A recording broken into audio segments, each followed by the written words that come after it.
All right, welcome back to Failure TV.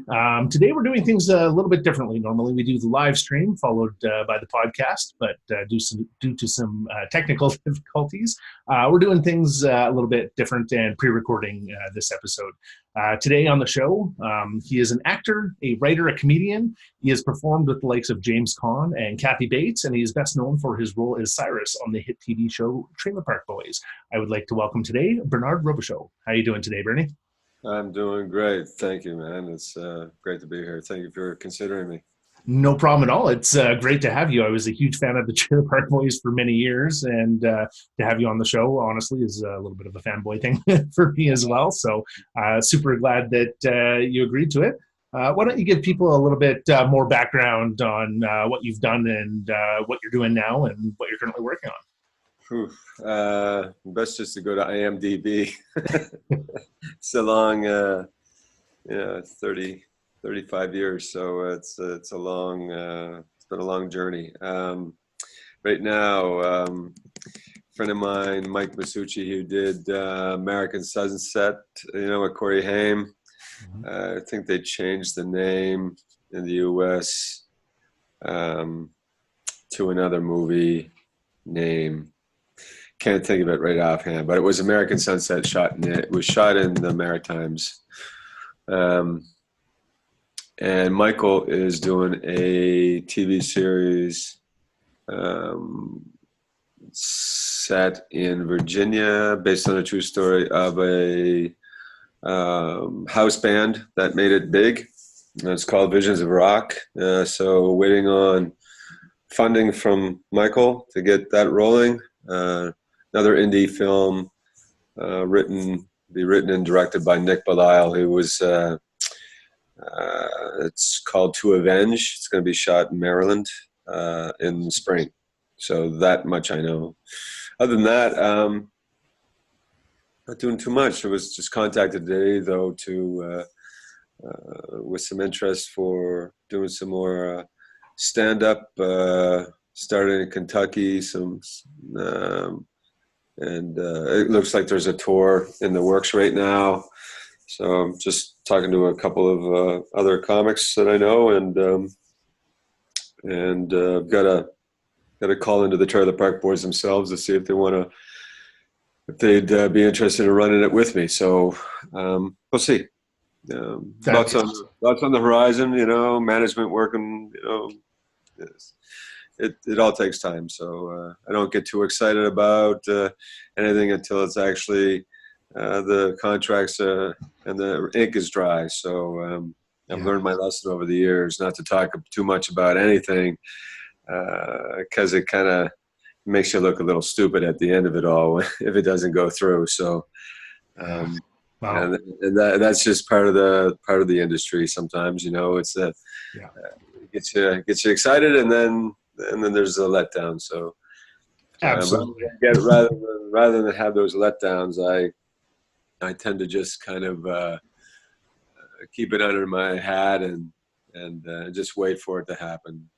Yeah, kind of plan for the worst, hope for the best kind of thing, eh? I've been lucky so far, I think so. It's all good. Yeah. I've done a little bit of work in TV and film up here. Unfortunately, I got my foot stuck in the wrong door and ended up as an IT manager. But I know what it's like to see like hundreds of different pitch sheets and hear all the producers talking about the things that they're working on and would love to do that never actually make it anywhere. It's just like, to have that rejection, but it's part of it. Well, there's lots of great ideas that don't get done, and there's lots of ideas that get done, and you wonder how it got done before the other thing that was really great idea was a better idea, how that got done. So I never really understood how the industry worked, but the ones that are getting it done, probably better minds than mine, so I'll just let them do their thing, and I'm good with that. I'm better off in front of the camera and not behind it. So that's all I'm going to say with that. Totally understandable. And while I would like to probe a little bit more on a little bit of that. I do want to talk quickly about something that is a little more personal to you as well, and that is that you are a survivor of prostate cancer. And I don't think this is a topic that gets discussed enough, and a lot of people are kind of, especially men, are afraid to even go talk to their doctor about such things. So kind of wanted to talk with you a little bit about that and your experience, and kind of what made you go and get checked, and what you learned from the experience and what you would suggest for others. Yeah, well, I think there's a lot of guys, there's certainly a lot of guys that don't want to talk about it or are afraid to go get checked. I think, there's this kind of, maybe there's this thing in the back of their head that, asking their doctor to check their prostate, and they're wondering why their doctor's hands are still on the table. So I think there's, there's that possibility of why they don't. But that's not how they check for the prostate. You can only check half of the prostate that way anyway. So it's kind of moot. You might as well just go in for the blood test, and then, from the blood test, you'd go for your, for a biopsy if the PSA levels came back too high. So it's not really the finger thing is kind of like an old myth in a sense. Yeah, you can see part of it. It feels normal, I guess, but ultimately it's not really going to tell you anything. Exactly. Yeah, a lot of misconceptions around that. A lot of misconceptions there, no question about that. For me, I was lucky. I'm married to a beautiful woman who is a registered nurse, and because I get paid for my physicality in front of a camera, I work out all the time, and I never had any symptoms. I was just by fluke. I was thinking about getting testosterone patch or oral from my doctor to help me, because after 40 you just stop producing as much. It decreases every year. So for me, it just seemed like the natural thing to do would be to increase the testosterone in some way, and for better sleep, better workworkouts, that sort of thing, better recovery.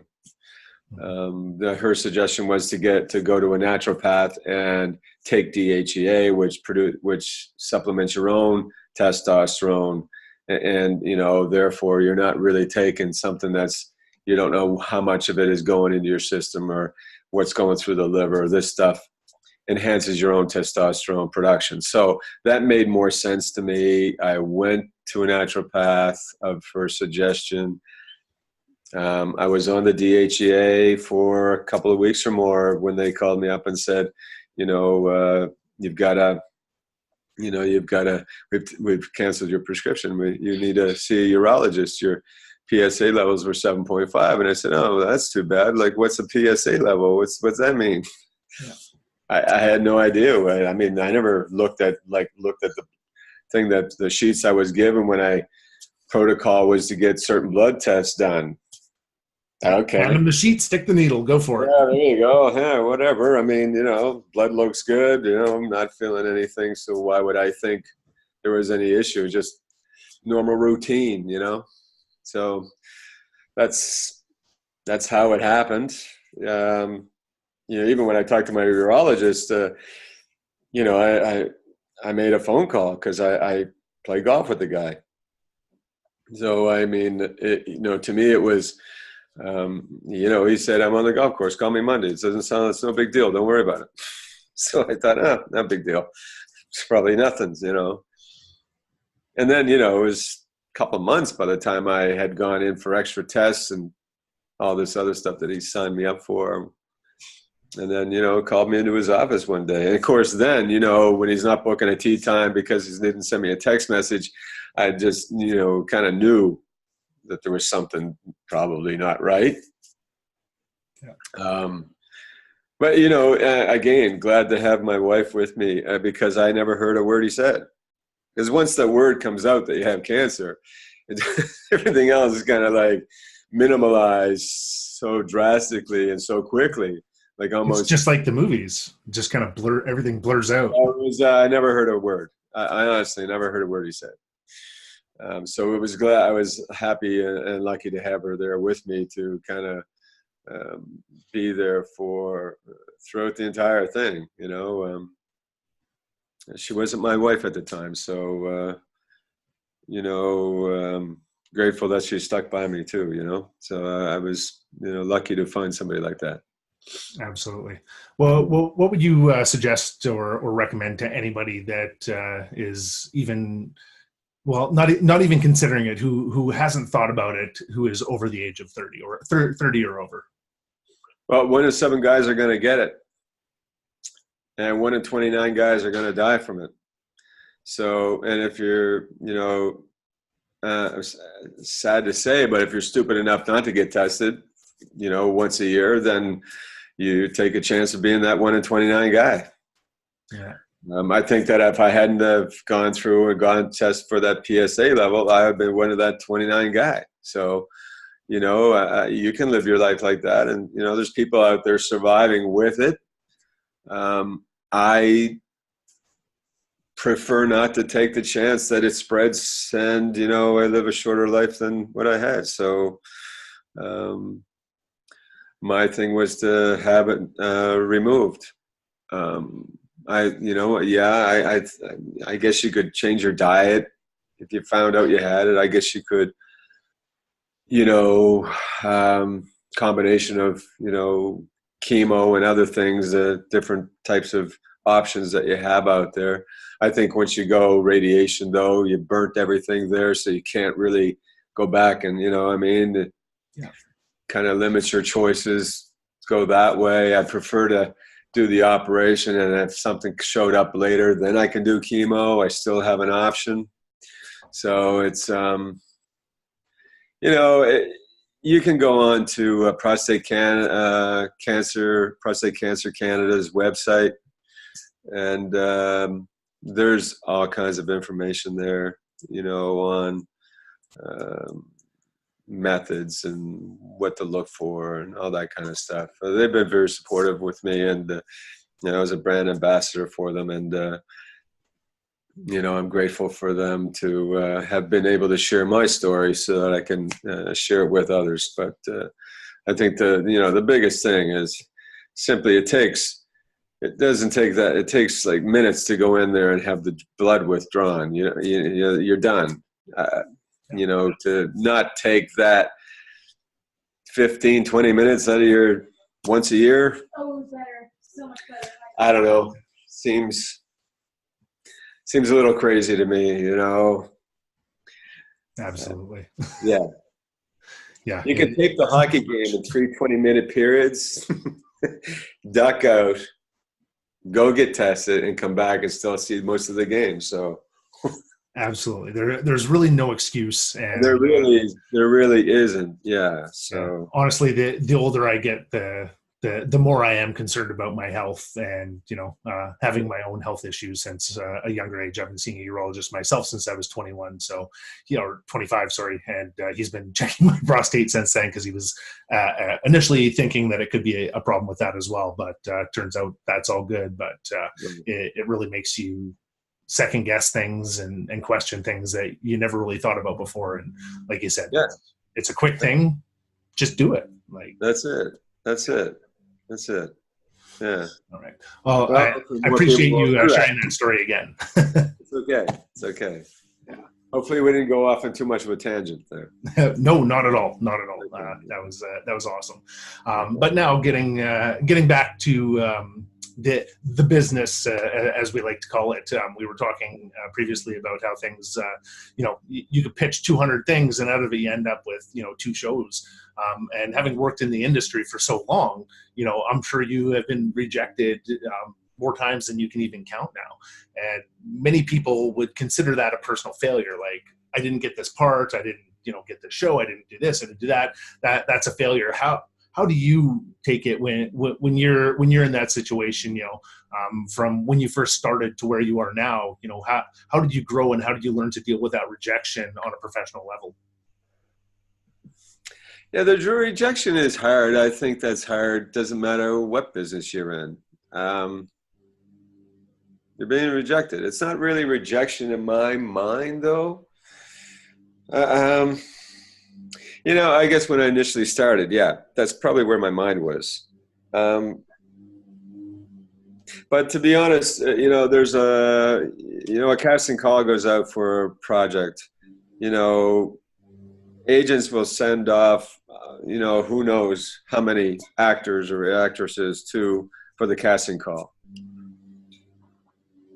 And, the casting director chooses who they want to see based on the information they get from the director or the producers of what's being done. So the mere fact that you get chosen to get in that door is a pretty big deal, because they chose you over a bunch of other people. Now, what happens between the time you walk through the door and the time you do your audition and who they decided to go with, that's kind of out of your hands. All you can do is go in there and do the best you can. A lot of times they may or may not have the idea of mind of who they're looking for. And it could be something silly that they decided, oh, that's the guy we want, or that's the gal we want. But I don't really think that anybody starting out in the business or should take the attitude that I got rejected again and it's done. There's,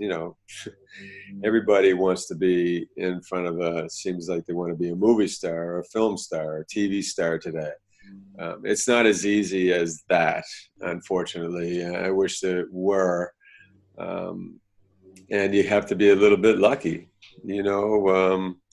but to think that if you get an audition and you don't get it, that's a failure, and I've got to,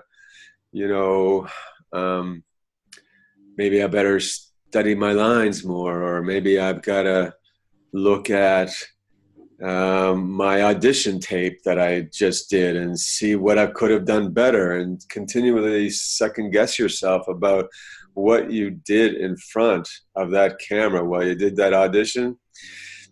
That's just one of those guesses, I think, that you just, it's impossible to determine. Yeah.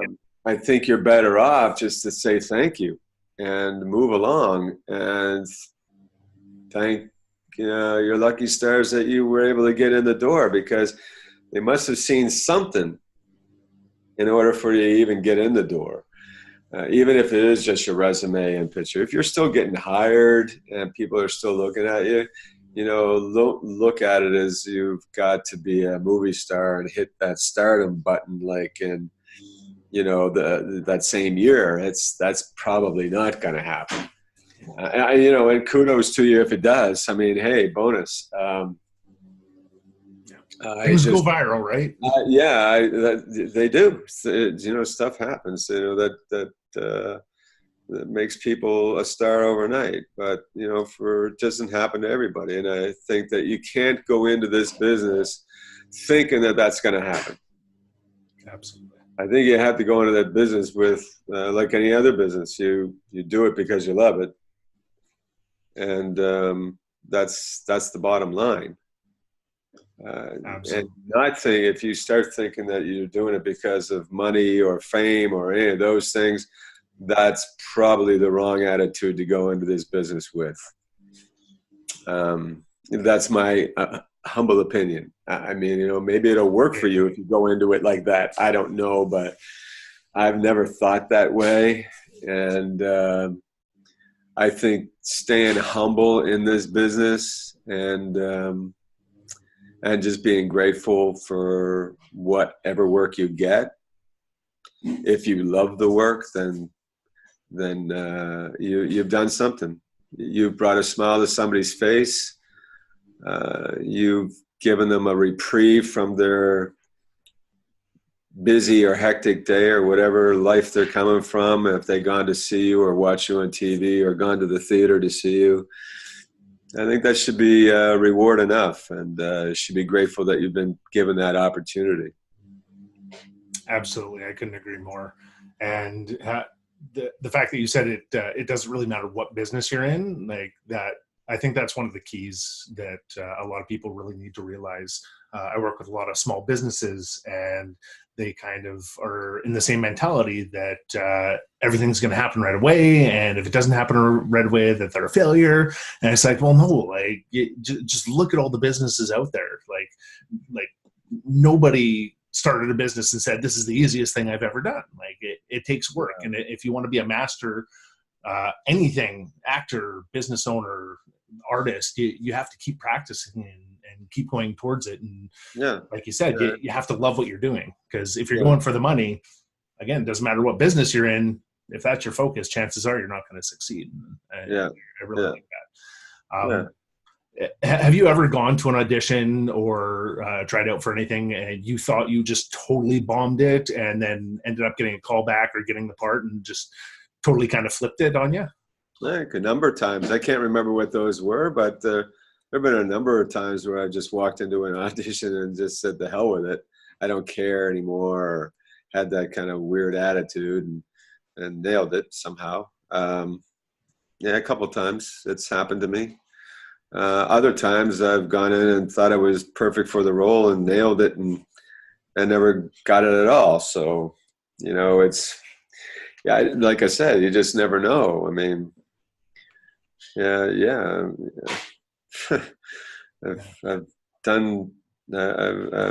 been approached and taken on a project. I worked on it for a year,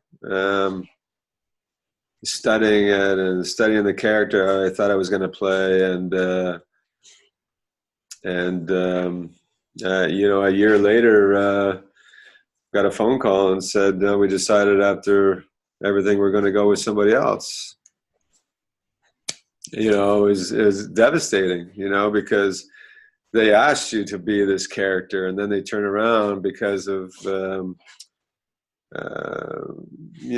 political structure of the hierarchy of how the film is being put together, producers or whatever the case might be. And that's just kind of one of those things that happens too, and you have to be aware of it. It's a sad thing, but it does happen, and it happened to me. And it's one of the reasons why I like to see where the ink is dry now. And not that I don't give my all whenever I'm doing a project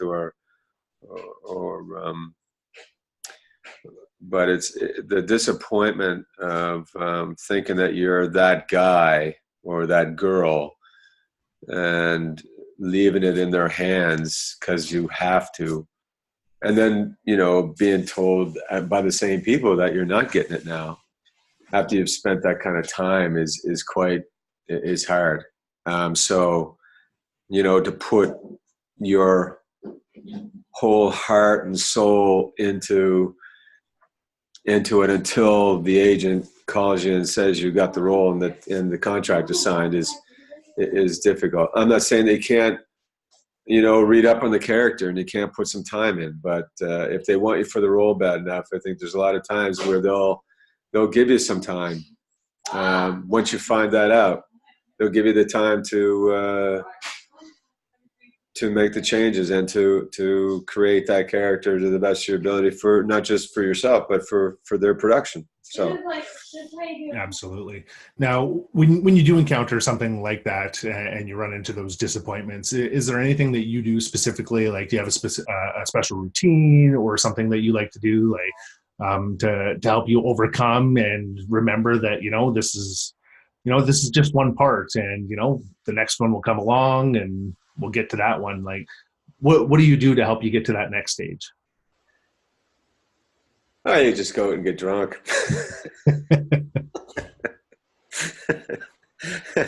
I don't know that there's anything crazy that, that makes that kind of go away. It's just like any kind of, I think that's kind of like, any good relationship that kind of ends sour. You've got to go through your grieving process and whatever that is. So I'm not really sure that I have an answer for anybody to tackle that one with. It's not like going to get your blood test for a PSA level. You know, I tell them that, you know, if that was the case, I'd probably rather um, have the doctor have the finger. It'd have been a whole lot easier on my head. I could have Absolutely. dealt with that one a little easier. So, Yeah. I don't.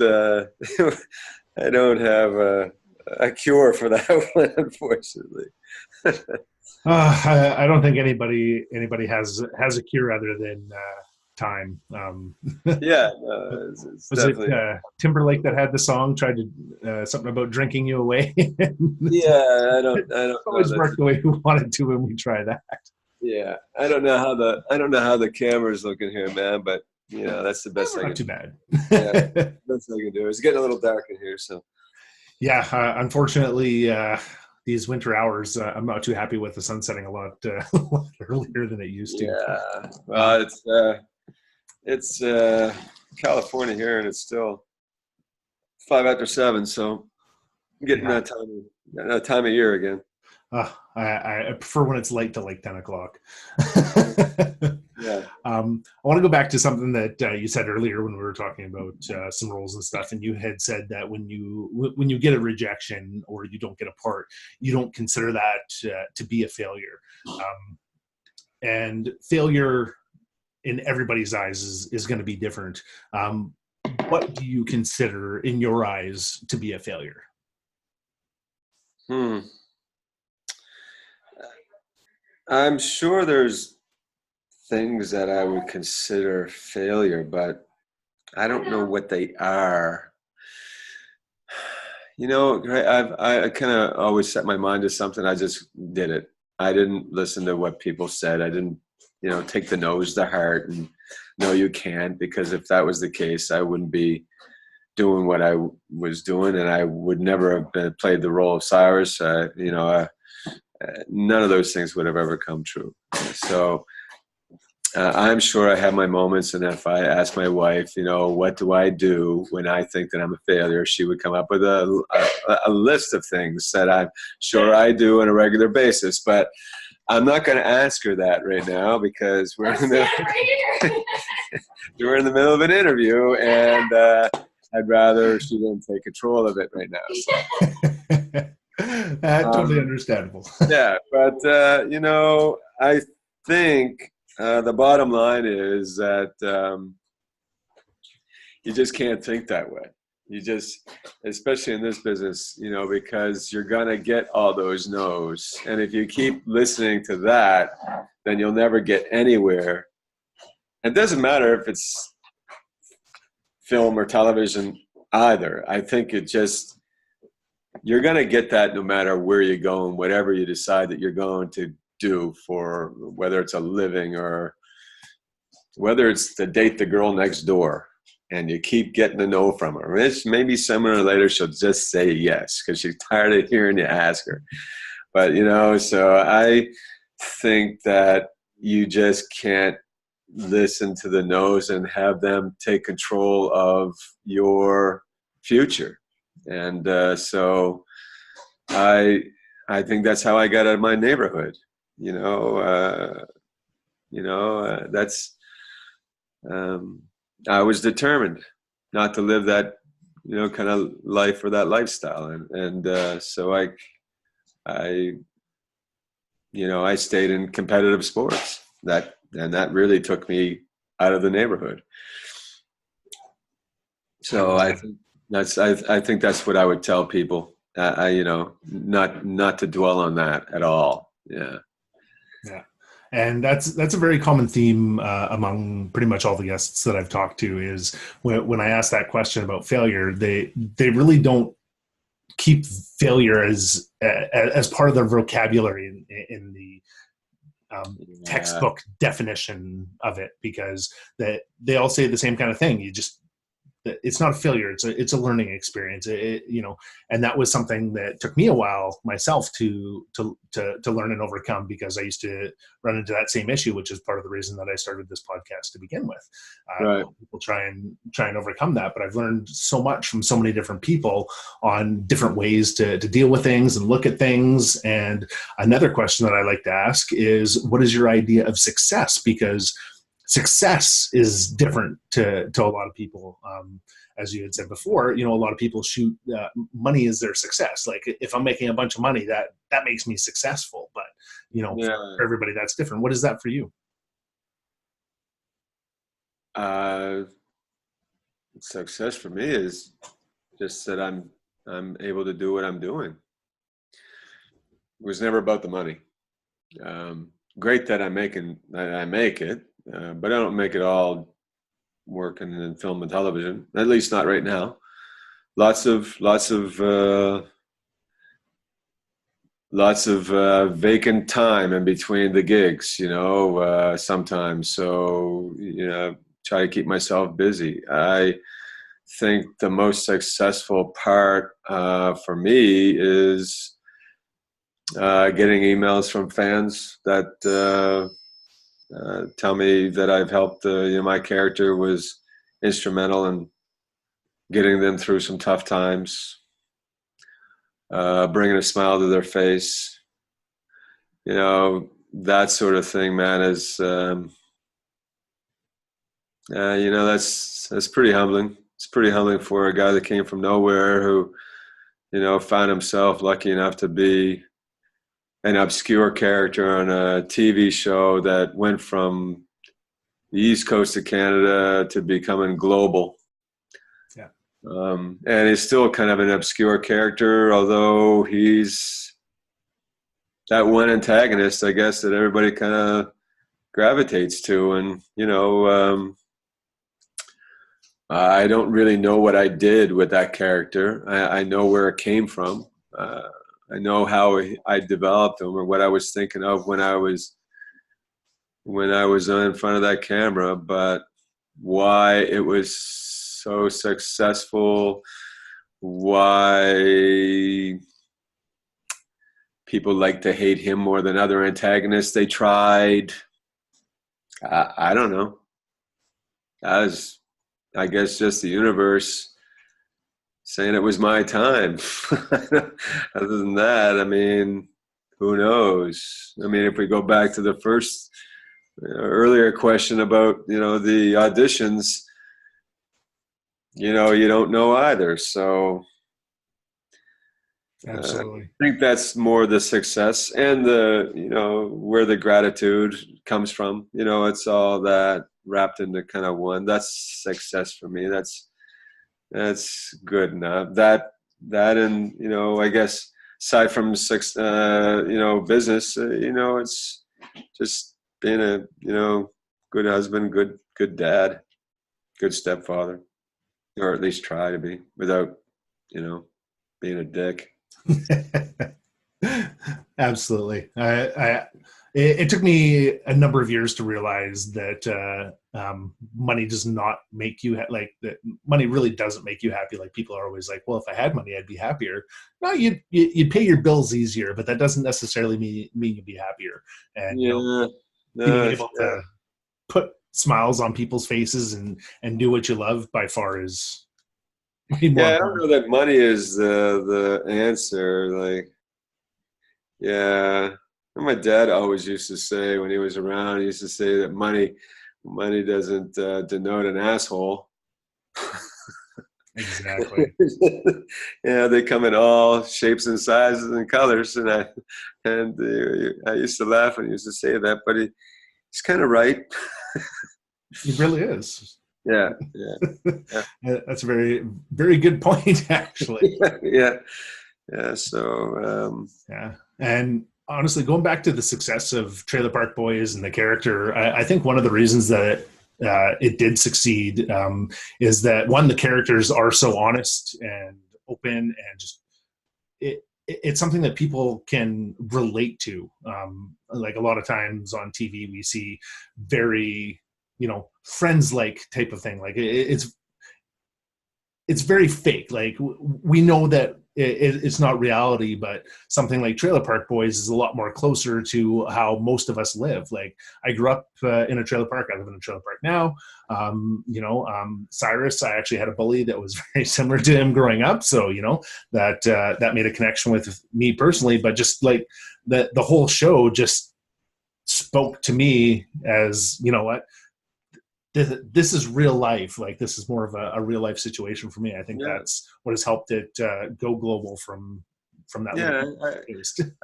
I think it's been cross generational. That's for sure.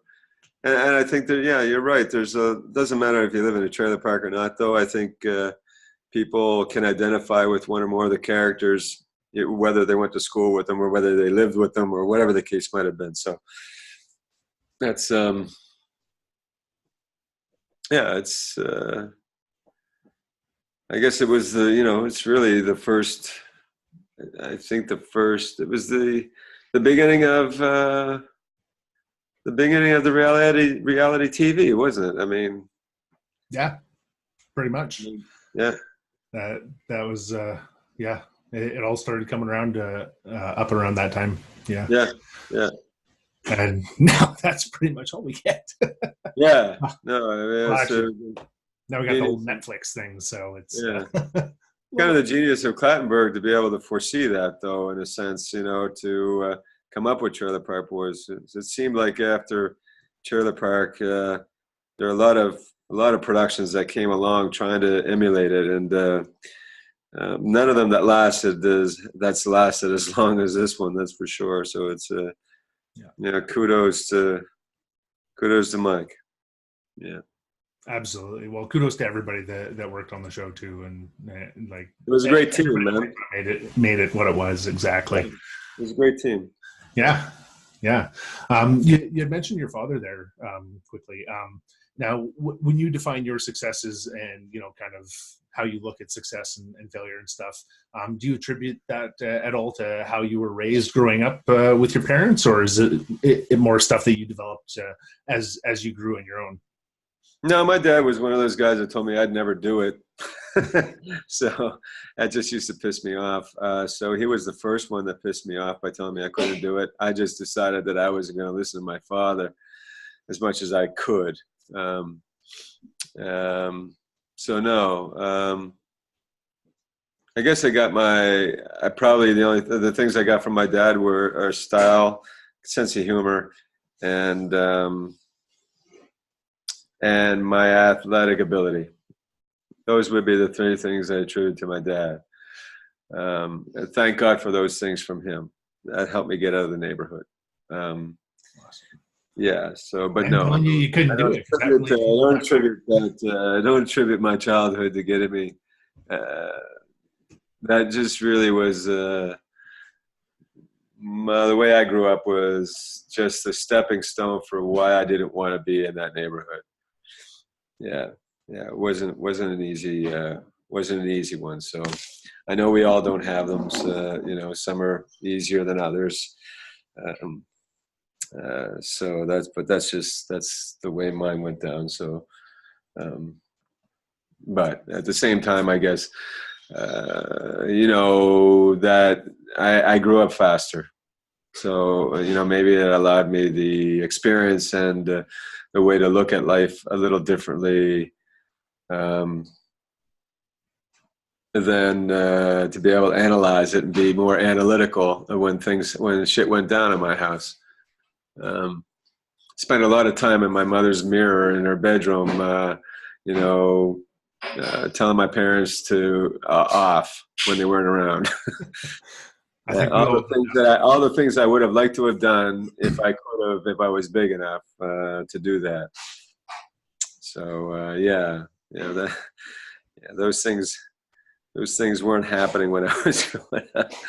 Yeah, but anyway. You still ended up in a great spot, so that's one good thing to look right. at. That's right. Yeah, that's right. That's right. Absolutely.